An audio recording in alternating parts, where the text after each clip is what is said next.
گوجری زبان میں اپڈیٹ سنیے۔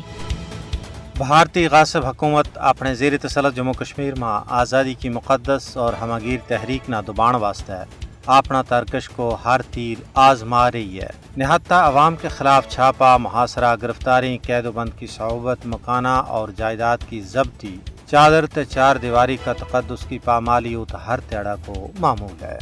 بھارتی غاصب فوج بے تقصیر لوگوں پر پیلٹ اور بلٹ کو استعمال کر کے تھک چکی ہے۔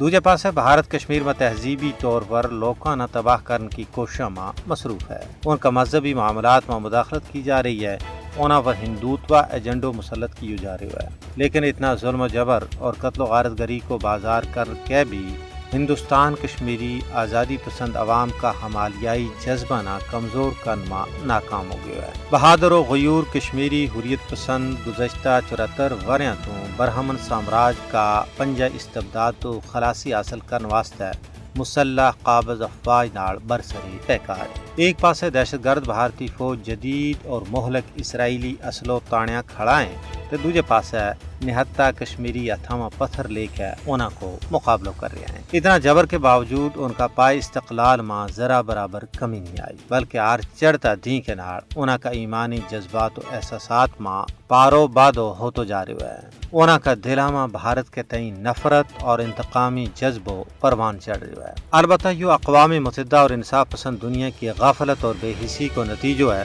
کہ بھارت نہ اپنا ظلم و جبر نہ جاری رکھن کو حوصلہ مل رہا ہے۔ یا اقوام متحدہ کی منصبی اور اخلاقی ذمہ داری ہے کہ وہ بھارت کا قاتل ہتھا نہ روکن میں اپنا عملی کردار ادا کرے۔